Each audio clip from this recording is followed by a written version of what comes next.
What's up, y'all? I'm so excited to have this amazing shirt from HBCU alum. Shout out to them for just doing all things HBCU, supporting HBCU graduates and students. I'm so excited to be partnering with them for this episode and also to have some really nice merch. So make sure you head over to at HBCU alum on Instagram, really all platforms, and connect with them. Welcome to the Black in Motion podcast, powered by Rise Free Media, with your host, Braxton Simpson. What's up, y'all? It's your girl, Braxton Simpson, the host of the Black in Motion podcast, and I am so excited to have you all back for another episode. Today, we are getting into all things entrepreneurship, the journey, financial responsibility, all the things, and we have John Walls. And we have Jamari Sharp. Live in the flesh. Yes. So excited to have you all here today. Maybe you guys can just start by telling the audience a little bit about yourselves, what you do, and we'll get into the conversation for today. All good, John. No, thank you for having us for sure. John Walls, originally from Jacksonville, Florida. I moved up here to Charlotte in 2021 after graduating from Florida A&M University, home of the Rattlers. I graduated with my MBA, so I moved up here for work immediately after school. Currently working in the consumer packaged goods industry. Also have a few entrepreneurial endeavors that I do on the side. I'm a barber. I started cutting hair in college. I'm a big proponent of financial education and financial literacy, so I've been investing for about 10 years now. I also work in the nonprofit space. I have my own nonprofit called Clean Clothes, and then I help out my good buddy Jamari here with his nonprofit, Changing the Narrative, which I'm sure he'll tell you a lot more about. Jamari Sharp, originally from Pensacola, Florida. I'm a veteran as well, so I served 8 years in the United States Air Force, and then separating from there, that's what led me to Charlotte. So I work in banking as well as being a serial entrepreneur. So I'm in the dessert space on a shaved ice company with my twin brother. We've been doing that for 5 years, brick and mortar spaces as well as mobile units. And I'm also into real estate and in the nonprofit space, as well as just honestly just being a connector and, advocate for other people connecting with each other. So Awesome. I love it. Love it, guys. One thing y'all didn't mention is the Hive yeah. Collective.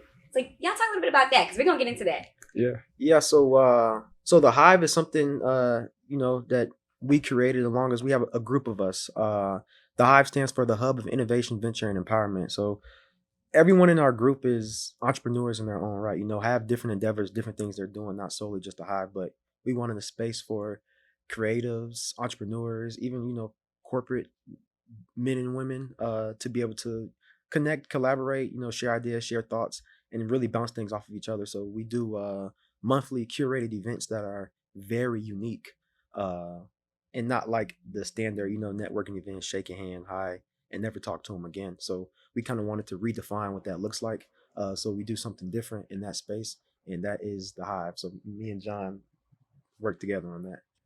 I mean, you said it. Just to add to that, I feel like the Hive ultimately is just a community for people to come together, share ideas, collaborate, connect, and really where we want dreams to blossom and thrive. One of the first things I noticed about Charlotte when we came to the city was, you have a lot of people here that are transplants, not from Charlotte, that are doing a lot of cool different things, like you said, corporate professionals, entrepreneurs, creatives, or all three, and they really just were looking for a space where they could come together and connect with like minds and really, like I said, share their ideas and let them blossom. And a lot of that happens organically. But one thing we're really good about with the Hive is, putting a lot of intention and attention to detail in the way we kind of curate these events.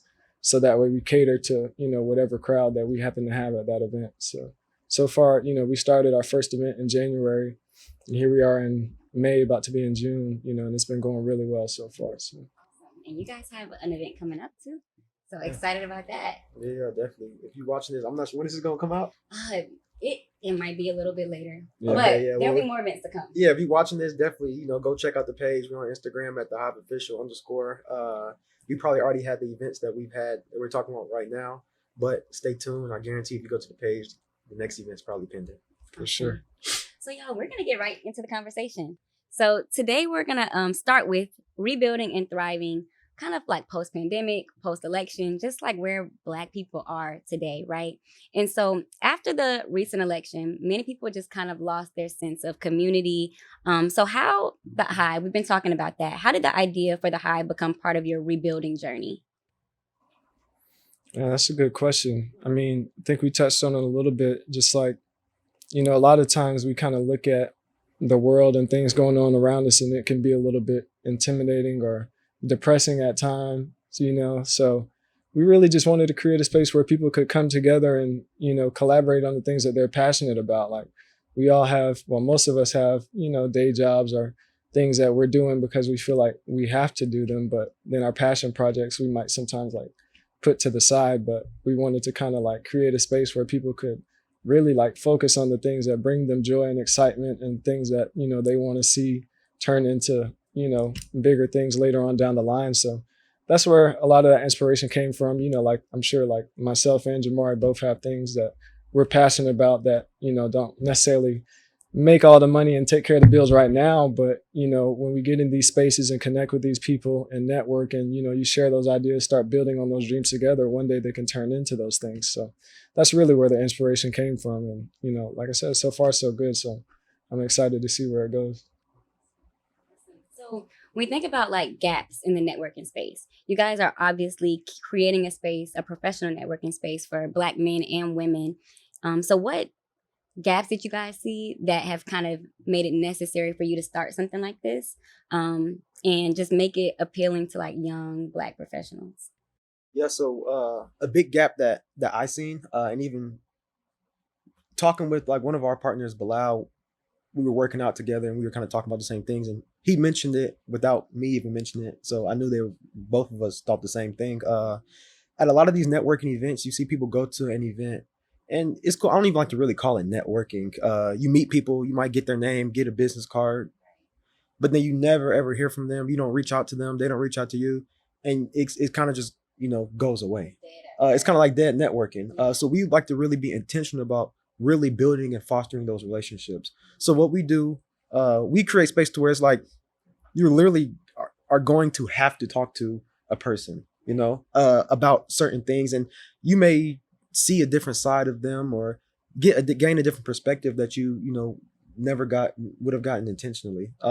So I think that's one of the biggest things is that people go to networking events with the sole intent and purpose to network, but no networking comes out of it. To where you think you might have wasted money, or oh, the networking event wasn't worth it, but it's more so you just didn't network correctly. Right. So sometimes you have to kind of be pushed or sort of forced into a certain environment, yeah, equipped with the tools to, okay, let me do this way, and then from there, okay, you like minds will come together, and you can begin working on something. Because a lot of times you just get caught up in what we got going on. Sometimes our eyes aren't open to what others have going on. A lot of times everybody has the same problems, you know what I mean? And for you, kind of coming off of course, the election season, but then also kind of flashing back to the pandemic, how did your military background kind of help you to stay rooted, and stay grounded through those times of transition?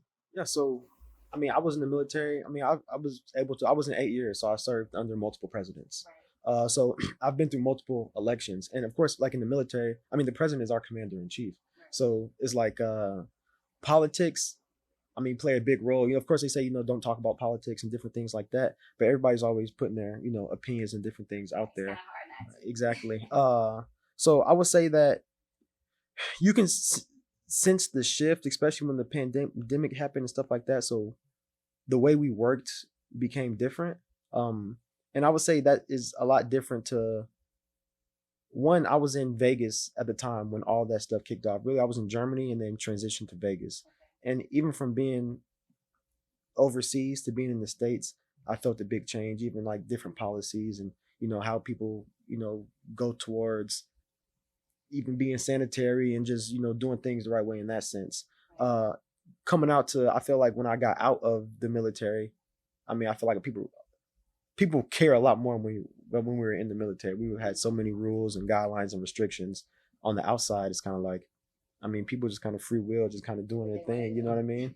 There's that. And even with the most recent election, I was out of the military when this one happened. So even like being able to see that from kind of a civilian's point of view is a lot different. And I mean, you can voice your opinion and say a lot more things when you're out of the military than when you're in, of course.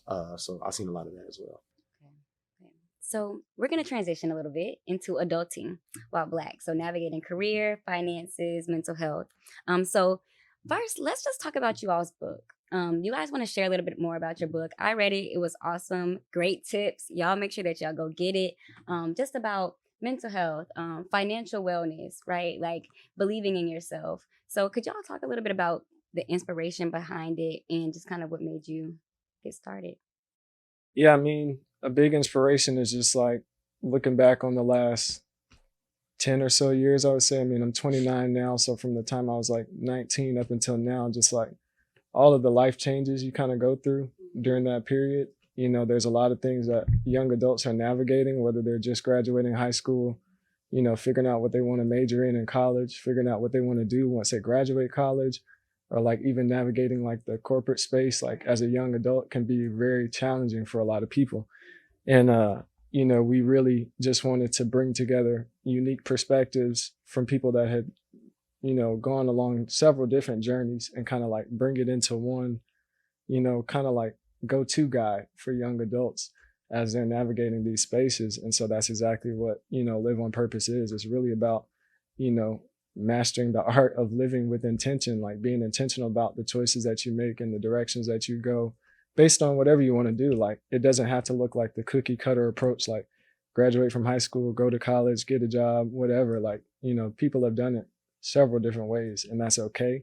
And so I think a lot more young adults kind of needed to hear that from people that have been through it recently, you know, because we all heard it from our parents, like, oh, what you should do and this, that, and the other. But I think it hits differently when it's kind of like maybe not your direct peers, but somebody that's kind of like just gone through that. So Yeah. that's where a lot of that inspiration came from. I love that. I 100% agree with that. So I have a mentorship program, and it's an HBC mentorship program, and that was kind of my philosophy too when thinking about the mentors that we chose. Because typically, you know, you pick somebody that's well in their career that might be C-suite already. You know, obviously great people, but so far fetched, you can't really see the direct steps you might need to take exactly like today. So we really were intentional about having mentors that were like 5 to 7 years removed that are like, okay, I haven't figured my whole career out yet, but I can tell you what I did like just 2 years ago. And that can help you. And it's been really helpful. So I really like that. And I like how you talk about this book being like a mentor in your pocket. Yeah, I love that. That y'all ate that one. So y'all talk a lot about self-discipline. You from like a fitness perspective, you talk about it from a financial perspective. So when you talked about self-discipline and financial habits, what does financial freedom mean to you in this season of your lives?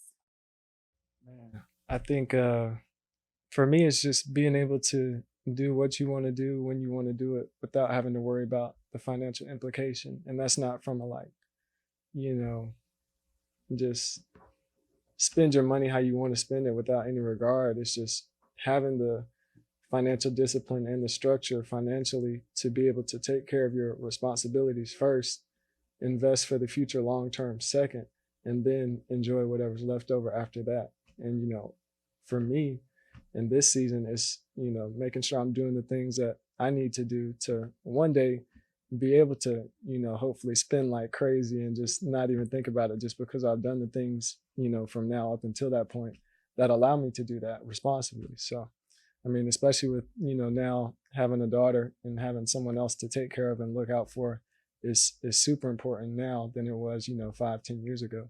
So, you know, for me, that's what it looks like. Just having that freedom literally to do what you want to do.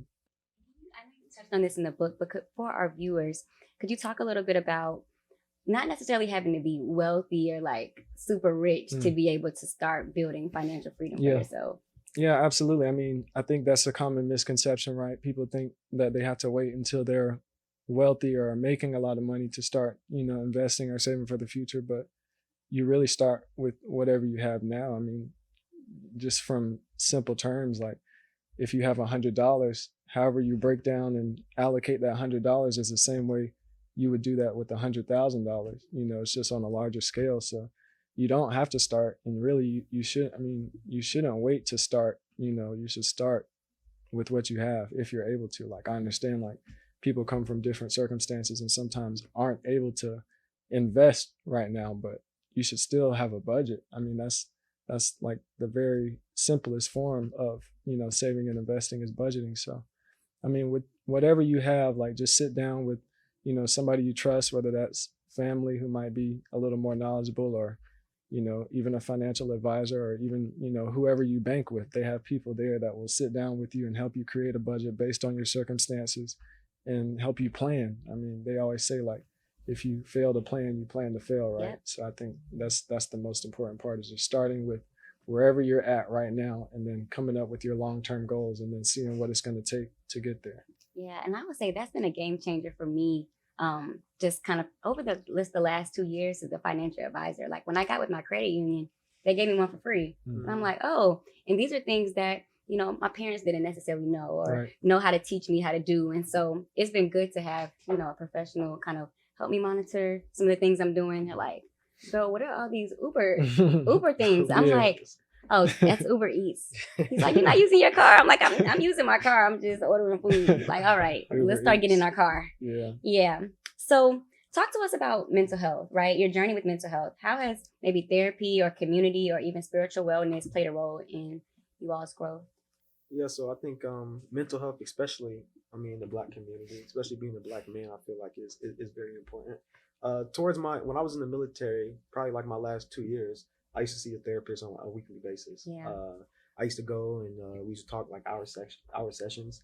You find that I think therapy is as useful as you make it. Mm-hmm. You go into therapy and you kind of just, not disclosing certain things, or you just don't want to talk about certain things, and you only want to maybe talk about what makes you happy. It's kind of like, that's not helping. You're defeating the purpose. Like, you know what I mean? So I think that the very first step is, I guess, finding like a trusted therapist. Mm-hmm. And I understand, like, it's kind of like, oh man, I gotta go to a therapist, you just feel weird and stuff like that. You don't have to actually go sign up like behavioral health, like go to an actual therapist. A therapist could be, a cousin or a close friend or somebody that you trust, to just kind of just let things out, because a lot of time, like, we just bottle things in, and that's no bueno.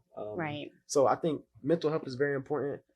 It's helped me out, but on top of that, not just really going to a therapist, because I slowed that down a lot. I really don't even go as often or really go to a therapist, but I more so have a great group of friends. Okay. Like John, I may hit him up, and I'll be able to tell him about certain things that I'm going through, or other close friends. You sit on FaceTime, like, that's a therapy session. John said he a barber earlier. He cut my hair. Yeah, so while we sitting there talking, like, it's like, hey man, like, this going on, and you know what I'm saying? Just he come at it with an open mind, no judgment zone, and just talk you through what you're going through. So I think that's important, to be able to know that bad day is not going to stop. Right. Like, I could have, yesterday, quote unquote, could have been a bad day for me. You know what I mean? But when you learn to manage those emotions and know that just because something bad happens, that doesn't mean you just gotta you just sit down and just start crying and just even though tears are okay, but you just don't do nothing about it and just sulk for a month. It's kind of like, bills still got to get paid, things still gotta get pushing. Done. You know what I mean? So it's more so being able to manage them effectively, and that's actually what we teach, like, through, and we're changing the narrative in our nonprofit. Actually, we just had a mental health segment maybe a couple weeks ago, and Chauncey Haney is a great guy for you to meet. I introduced you guys. Okay. He literally is a mental health advocate. He's a yogi as well. Like, that's literally his bread and butter. He came in and spoke to our youth, and in there we have like between 12 and 16 years old. Okay. And talked to them about managing emotions, why that's so important, why even especially as a Black man, you can't get tricked out of your position because you get so mad you want to beat somebody up or whatever. Like, bro, they is sending you to jail. You know what I mean? So just being able to help them in that stance and know that, bro, it's okay to be mad sometimes. Like, you gotta manage being mad. Yeah. So definitely very, very important in our community, and it's something that a lot of people just don't want to hear or listen to, but it's something that's like it's never gonna stop. People have been getting upset since beginning of the beginning. Right. We want you to come join us on the Black in Motion podcast. This is a call for Black entrepreneurs, professionals, students, creatives to just come and chop it up with us. So if you're interested, just reach out and we'll get you on the show. All right, so mental health, of course, has been something that has been typically cliche when we talk about like our parents growing up. So now it's something that has become a lot more prevalent and something we're talking about in our community. So for you all, with Change the Narrative, and you guys investing in these young students, how has it been kind of teaching them how to really take control over their mental health and be smart when it comes to expressing their emotions? I mean, it's been amazing. For me personally, like I feel like mentoring and giving back to the youth, because I mean they are the future. If you look at who the future president, doctors, lawyers, entrepreneurs, literally world changers, I mean it has to be the youth, because I mean they're coming up. So that's my bread and butter. Anytime I have a chance to be able to give back and pour into them things that maybe I didn't learn or growing up, or that I just didn't hear often, that's what I love to do. So you say ask how it is. I mean, it is great. And even beyond, if we're just talking about mental health, whether we're talking about like last session, we were teaching them how to change tires and, like car maintenance and stuff, things that may come up. And, we have some young ladies in our mentorship program as well. So, like everybody gets some of this work, you know what I mean? So right. They can need to know that too. Exactly. So I mean, we had some parents in there watching too. Yeah. So I mean, just giving back, being able to pour to the next generation is like, honestly, I don't get any better fulfillment than that. Like, making money is cool. Being able to, be an entrepreneur, or, be able to graduate, be educated from school and stuff like that is cool. But like pouring into the youth and actually giving back, knowing you could have spent your time doing other things, I mean, it don't get no better than that. Yeah, I agree wholeheartedly. Like, I guess I would say new to the space. Like Jamari asked me to be one of the mentors, a part of their mentorship program, and it was a no-brainer for me. And since doing it, it's brought like so much joy and fulfillment to me. Kind of just like you said, like the business success and professional success is great, but it honestly nothing feels better than like pouring into the youth, because I remember being their age, and I was fortunate enough to have some pretty good mentors. I had a lot of good coaches and older Black male figures that helped pour into me, and it was super valuable then, and so I'm able to kind of like pay it forward and reach back and do the same thing. So it's been great. I mean, I love it. Like, I have 2 mentees that I've gotten closer with since joining the mentorship program. We go play basketball and do different things, just talk on the car ride home about different things that they're going through. And it's like having nephews or little brothers, and I didn't have little brothers growing up, so it's cool for me to like have that type of relationship with them. So yeah, I enjoy it a lot. I love that. So with that, what advice would you all give to not just like the younger Black men, but even just some that are like even your age or maybe even just a little bit younger, who feel stuck either in a job or financially, emotionally?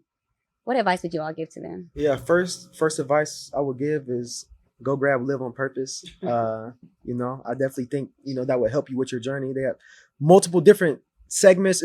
This book is written by 5 different authors. All authors did different things. Like even myself right now, like I didn't go to school after high school. I didn't go to college. I don't even have a bachelor's degree to this day. I'm still working on it. You know what I mean? So there's different ways and different routes to do things. I see a lot of young people get kind of beat themselves up or think they should be a certain place for some reason. Like everybody has this target goal of like $100,000. Like everybody, I gotta make 100,000. I gotta make 100,000, like 6 figures and stuff like that. You're like 22 years old saying, man, I like, job offered me 60,000. Like I'm not taking that. It's like, what man, like, what I mean? Like I think, work up to it. Sometimes you have to just, one, of course, keep living with intention and knowing your purpose and literally what you want to do in life. But it's okay not to have that figured out. What I would say is just give yourself grace between social media nowadays. Sometimes women and men, like in the, other person's ear, telling them what a 22-year-old should look like at this time. Is like, everybody got different walks. Everybody got different journeys. You know what I mean? Just take it from myself. Like, man, just keep doing what you're doing and making sure you're making like life changes that help you out. Because after you get right, it's inevitable that everything else around you gonna get right. Right. Yeah, I think you touched on it right there with the last point. I think is it all starts with that self development. Like it's okay to not have your career figured out or like what you're going to be doing for the next 5, 10, 15 years. I mean, that changes. Like I thought I wanted to be a pharmacist when I first got to college, and that changed completely, right? So it's okay to not have it all figured out, but I think the thing that you should focus on like every day is like how to become a better person. And I think the world just has a way of like kind of shaping things and aligning to fit like wherever you are and whatever goals you have set for yourself based on like your own personal development. Like I found like I've had more success professionally and in business the more I've worked on my inner self. So I'm a full believer like the world around you is a reflection of the world within you. So I would just say to anybody that's feeling like stuck or, you know, maybe scared, confused about what they want to do and where they want to go, just like start within, like just figure out what are the things that I love about myself? What are the things maybe I need to work on? You know, everybody has things they need to work on, right? It's not like it has to be anything crazy, but you know, just start within. And I feel like you'll kind of figure out where you want to go in the outer world, like as you start to work on yourself. So And then I also say get comfortable being uncomfortable. Life don't get no easier. You know what I mean? In fact, I mean one could say that life gets harder, but you just are able to manage certain things better. So the quicker you know that, you know, also that no one's coming to save you.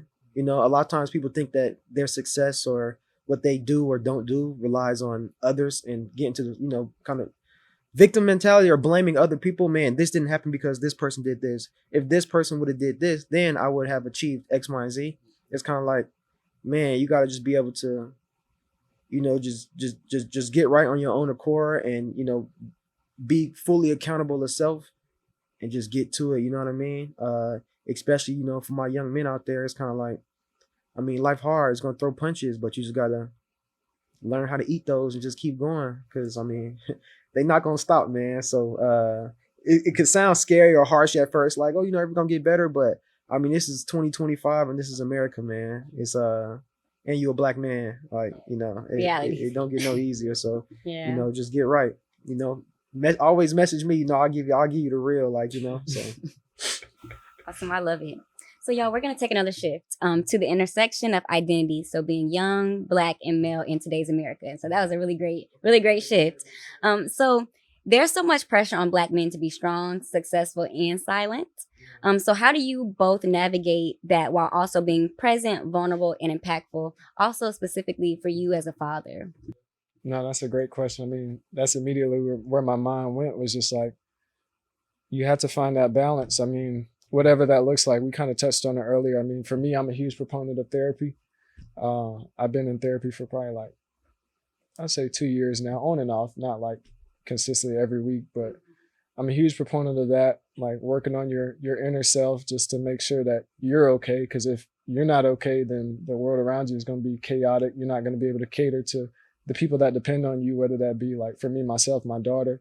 I know I have to show up and be present for her as a father because she doesn't know nor care about what dad has going on at work or business or whatever else. Like she's just, you know, at that age, she's 2 now. So she just cares about her. Like her world it revolves around her. And so mine kind of has to too. So, but I mean, for me, I've enjoyed like stepping up to the challenge. It's been like a crazy like past few years, but just kind of having my North Star in mind, like, okay, like I have this responsibility now and she's literally like her life depends on me. So that's like a huge responsibility, but I've enjoyed it. Like nothing makes me happier than seeing her happy and knowing that she's taken care of.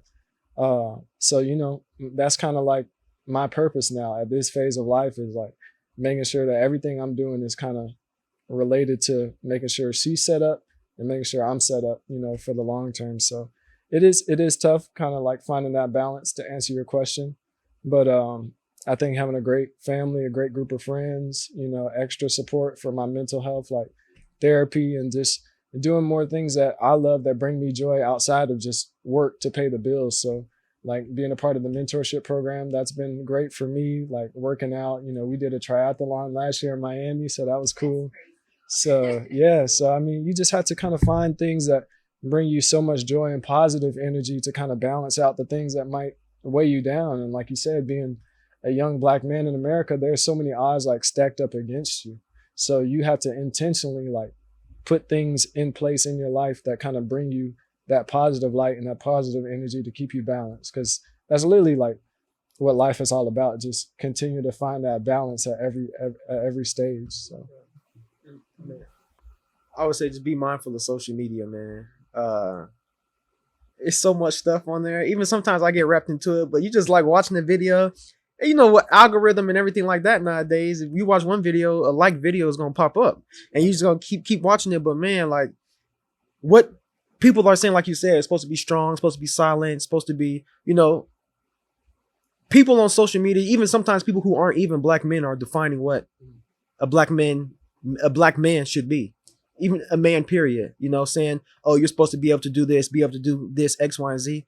Man, do what works for you. In my circle, I have there's a lot of, different men who do a lot of different things, but just, it's really just about being on one accord and being true to who you are.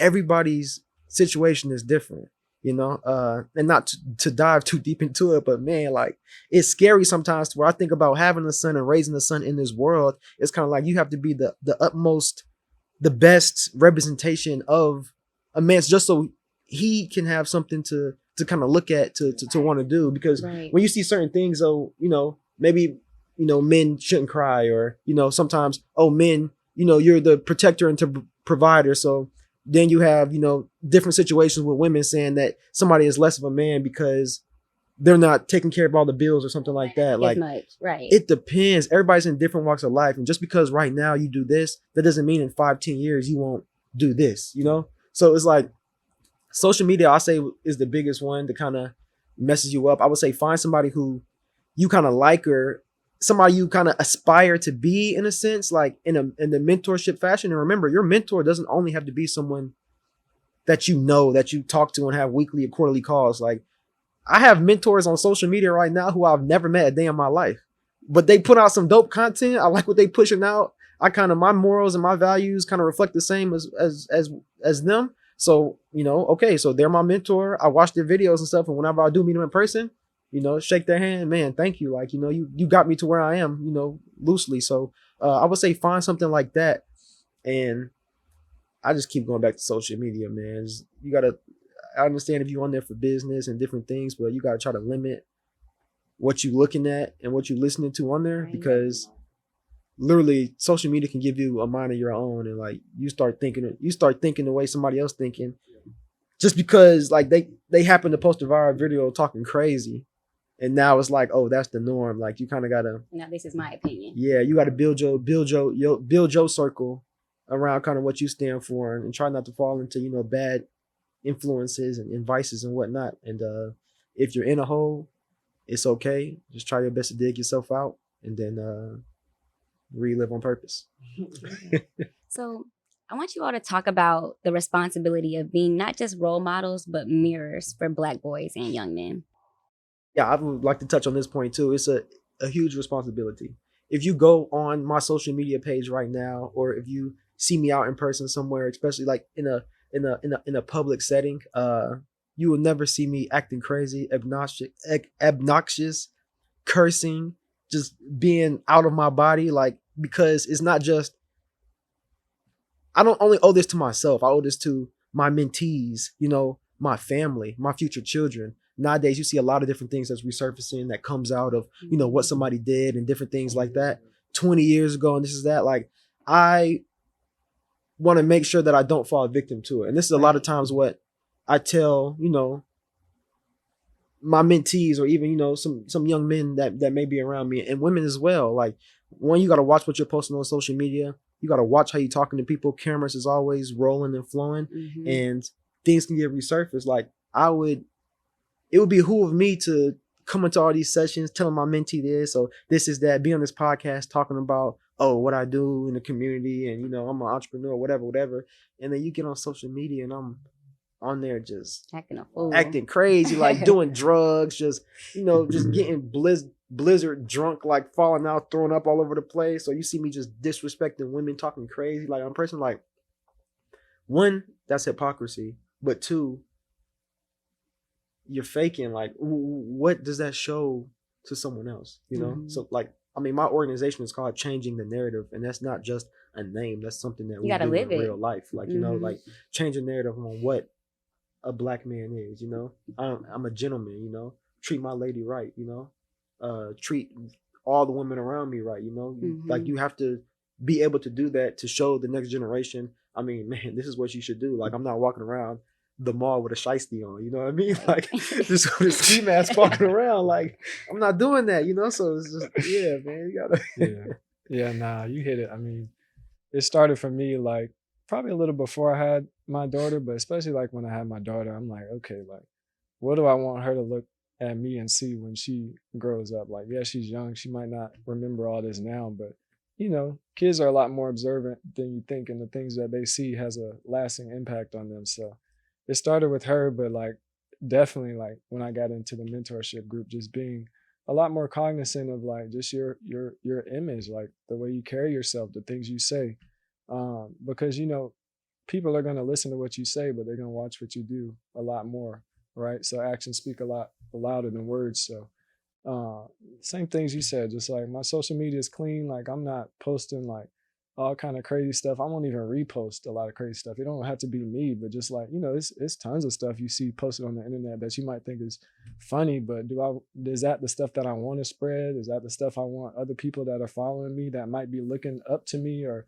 Think that you care about, yeah. right? So, you know, very mindful of that. And like you said, like you'll never, I'm a pretty like calm, chill guy. You'll never see me like get too out of pocket, like in public, like even if I might feel disrespected, it's just at the end of the day, it's not worth it. And you touched on it earlier. There's a lot of people who might not have as much to lose as you do that'll try to trick you out of your spot. So you have to be very mindful about the stuff that you give a reaction to.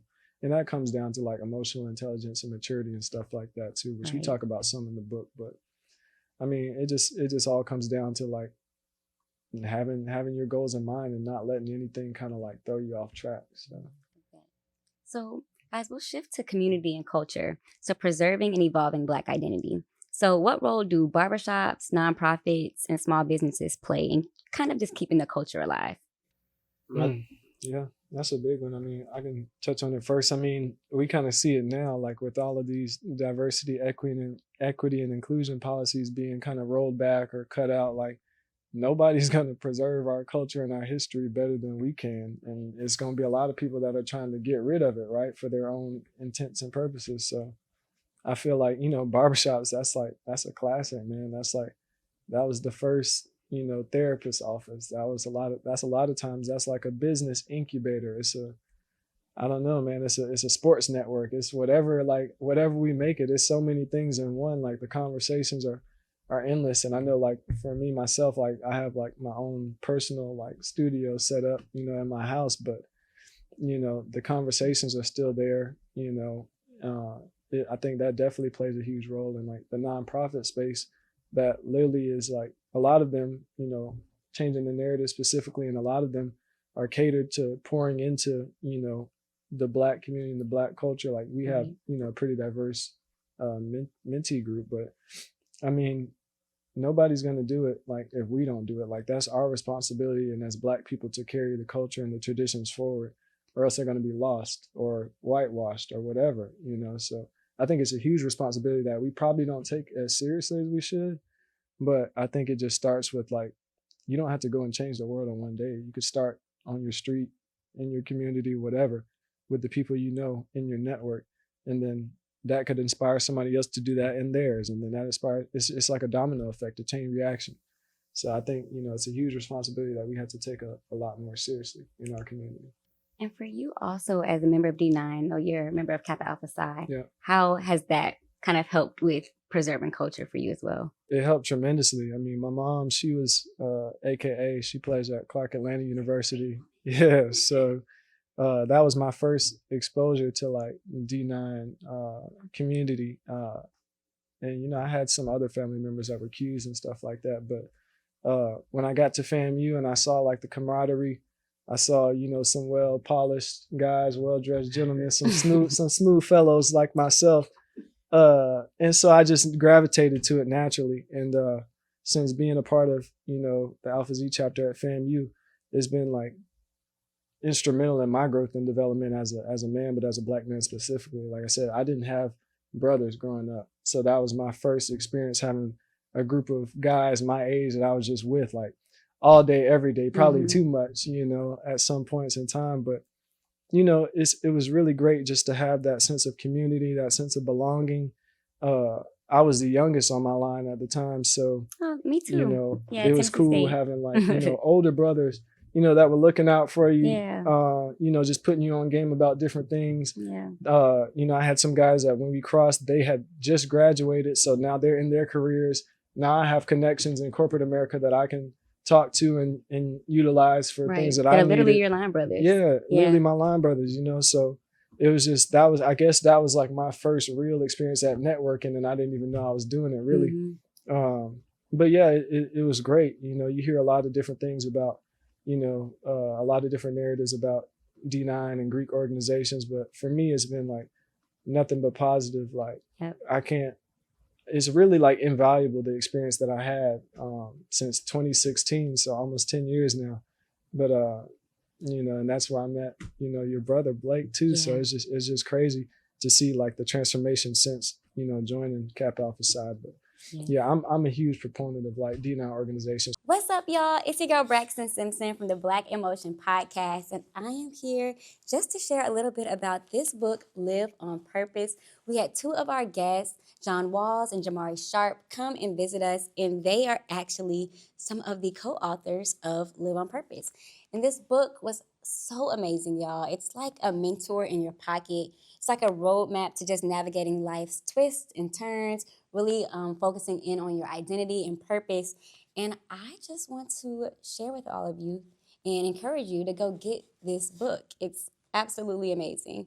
And it's about mastering the art of living with intention. And I think now more than ever, it's just a great time to be thinking about how we can be intentional with our lives, with our actions, and just discovering our purpose. Even more so, being a ice cold brother of Alpha Phi Alpha Fraternity Incorporated, I have witnessed an extreme amount of brotherhood, camaraderie. Jon was the youngest on his line. I was the oldest on my line. So coming through there by a long shot. So coming through that way was definitely different, but it allowed me to kind of still keep the same mentoring piece aspect that I do now.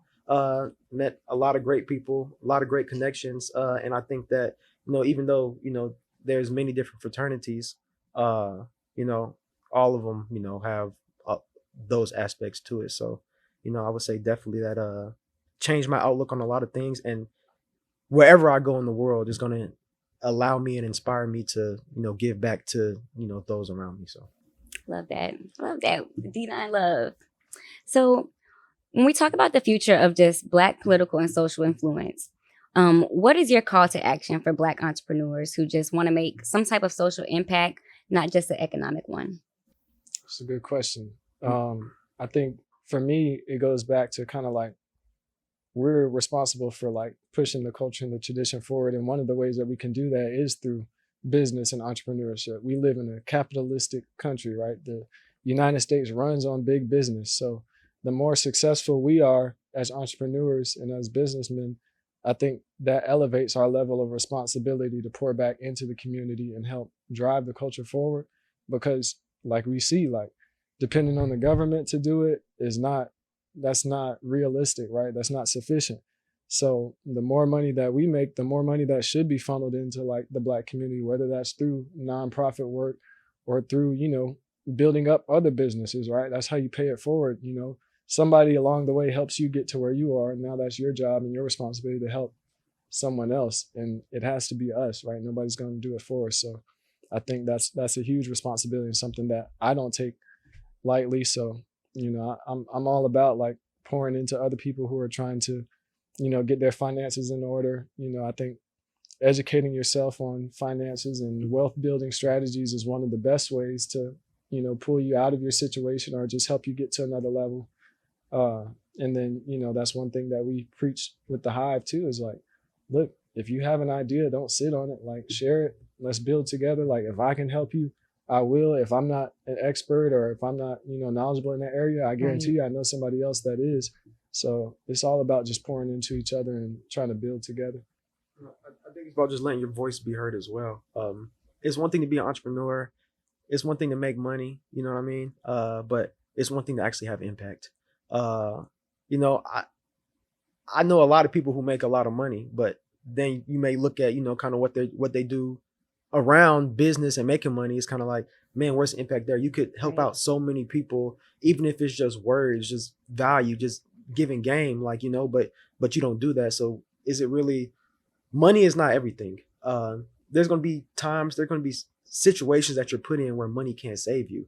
So it's more so what can you do to help others? And that's a big thing that I go off of, and what I do is to actually give back, let my voice be heard, speak up. You have a lot of people who's doing business, and maybe there's like, inequitable or risky or unjust practices that Right. they're doing in business, and it's kind of like, yeah, you just secured that deal, but it's kind of like, I mean, what you had to do to do it, who'd you had to put down to get there, you know what I mean? Right. So it's kind of like, that's the same thing when you talk about being a mirror. You also want some people to see that when they talk about, oh, what this person has done, what they've achieved, and you peel back the layers a little bit, and you're like, they did this, they did that, oh man. So I think, to be an advocate for your community, to do that, to actually have social impact, Right. one, you have to speak up, but two, you have to make sure you're being intentional about doing things the right way. Even sometimes, like, the deal may not go exactly how you want it to, but man, karma is a real thing. You're gonna get that back tenfold a little later. Yeah, and I think specifically as Black entrepreneurs, social entrepreneurship kind of just goes like hand in hand, because we have no choice but to, like, if we're gonna create something, we need to be keeping in mind our people and how we're gonna progress each other forward. Yeah, and ourselves. So 100%. yeah. Who actually, somebody who I want to shout, who I like, who really does that is so they have I'm not sure if you're familiar, it's like a black owned, woman owned coffee shop out here, called the Archive. Okay, so Sharice, yeah. right before I got here, my one of my girlfriends was leaving, Okay. and she said, "I'm about to go to a Black-owned coffee shop, and it's called the Archive. You should go later." Yeah, the So- Archive. It's a place right off Betty's Ford. Okay. But it's not like you walk in there, it's a coffee shop, and I mean, I'm not the biggest coffee guy, so I mean, I get like, they got like this tea thing or like this drink that I get that's pretty good. But Mhm. even when you go in there, just the ambiance, the aesthetics, and really what they have, for Black culture. You talk about preserving history and different things like that. That's the person, the place that does it. I love it. When you talk about just even the photos in there, the magazines, and the conversation that they have, and just different things, I definitely would try to get a chance to check it out. I love but that. I think she does a great job of that. I love that. And even putting on Black businesses, we're sitting in the Tax and Tea Lounge, which is Absolutely. Black owned. There you go, Yes, yeah. by Miss Tashiba. So shout out to them. I'm super excited about that. So guys, kind of just to wrap, and then we'll get into our signature question, but what does power look like for Black men in 2025? And how can you all tap into it intentionally? Maybe just in a few words. That's a good one. What does power look like? I should say power looks like having control of yourself and being able to influence others in the right way. To me, that's power. For me, I think power just looks like personal freedom. Part of that is financial freedom. Part of that is, freedom to express yourself, feel comfortable being yourself in whatever space that you're in, not having to shrink yourself or shrink your voice in any room or any space, whether that's in corporate America or business, whatever. I think it all sums up to just personal freedom and, living your life on your terms and being okay with that. Love that. I love that. Thank y'all. Absolutely. Yeah, no, thank you. And I hear they got a signature question coming. I don't know Signature what the question? question is. All right. So Black Emotion. It's all about staying in motion and making power moves for the culture. So what's one way that you keep it pushing and just stay in motion, whether it's in your hustle, your community, or your everyday life?